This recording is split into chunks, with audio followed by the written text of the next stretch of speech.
lògicament formen un signe de la nostra identitat, la identitat d'Alcirenys i la identitat de les nostres devocions a Sant Bernat.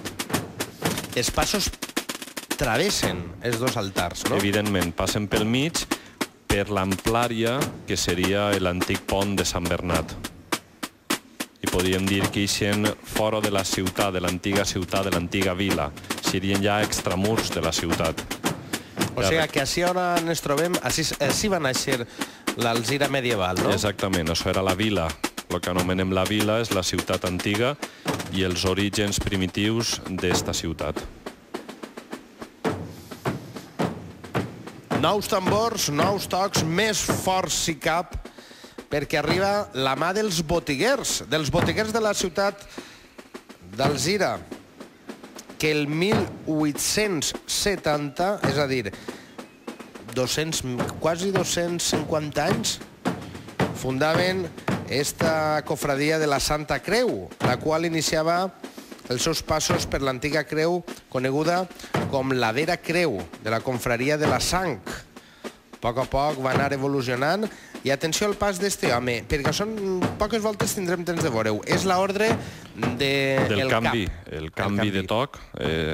S'hem donat compte com hi ha diferents intensitats en el toc dels tambors i el que va davant és el que amb els seus palets dona les ordres al reste de la banda, que veu, però veu poc, sobretot sent. Per això, aquest toc dels palets els donarà l'ordre per a canviar la intensitat.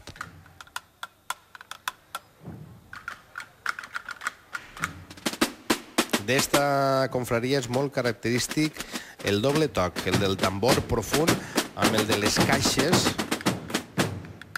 xineses, que tenen un toc molt més alegre, per dir-ho d'alguna manera, i que de seguida ja, de fet ja estem escoltant.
Un toc que va combinant-se també amb els acordes i les notes de la banda de música, que sol acompanyar darrere de cada un dels passos la imatge titular. Ahir hem de felicitar als nostres companys de so, com perfectament, tant els tècnics que estan al carrer arreplegant el so, com els demés tècnics estan barrejant perfectament este concert, que és una autèntica delícia, el de la processó del Sant Soterrar. Perfectament barrejat. I ahir veiem ja esta imatge, una imatge que té la seva història particular, perquè originàriament desfilava en una creu gran de la que pitjava artísticament un sudari blanc. I, clar, si ens posem a pensar, venia un poc a tancar la processó. Per aquesta escena que dèiem, era com la creu nua. Però els confrares, farts ja d'anar sempre al final, de tancar... Sempre estaven en la cua, exacte. Van pensar i van dir, dins de l'escena de la passió podríem avançar posicions, per dir-ho d'alguna manera. I van anar incloent, a poc, peces, imatges, finalment, per construir esta escena que ve a representar el moment en què Jesús és posat en la creu abans de ser alçat. Ahí podem veure, després ho veurem amb més deteniment, les diferents figures que hi ha, com és la Mare de Déu, Sant Joan, Maria Magdalena, i tot és d'obra perfectament de Ramon Granell, un imaginer valencià. Finalment, l'any 78, no fa massa temps, es van incloure els últims elements, com era Jesús i un sicari que veiem ja amb la mà, amb el clau, per crucificar a Jesús. Ahí estem veient ja la crucifixió de Jesús en la creu.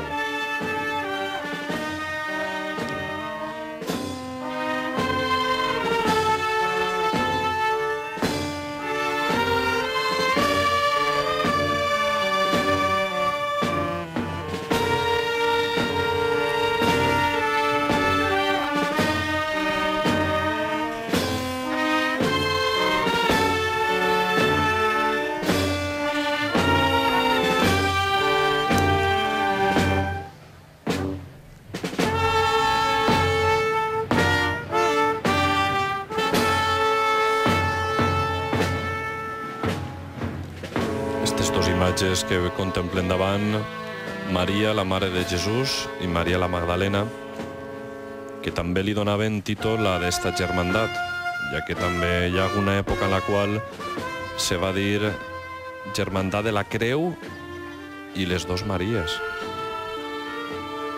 a qual s'añadí també el deixeble estimat, el jove Joan, que estava ahí al peu de la creu, va ser l'amic fiel, el que no va abandonar el seu senyor i el seu amic, i va passar aquest martiri també I l'encarregat de cuidar, a més, a la Verge Maria. A la Mare de Déu, exactament. Quan Jesús des de la creu li va demanar... Expressament li va dir, Joan, ahí tens ta mare. I ara ella li va dir, mare, ahí tens el teu fill.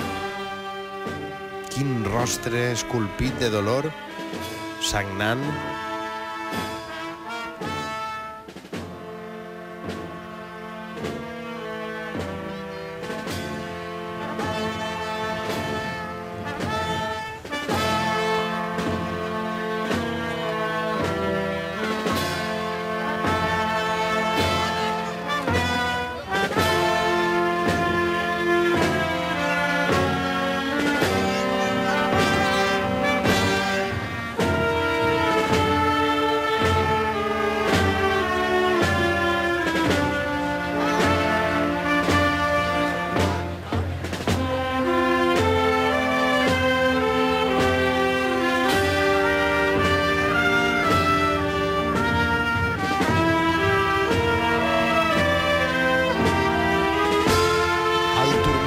Atroç, Jesús s'hi acosta, veu aquesta barreja de mirra i fel, veu i dorm poc abans que el ferro cruel traspasse de mans i peus la tendra crosta.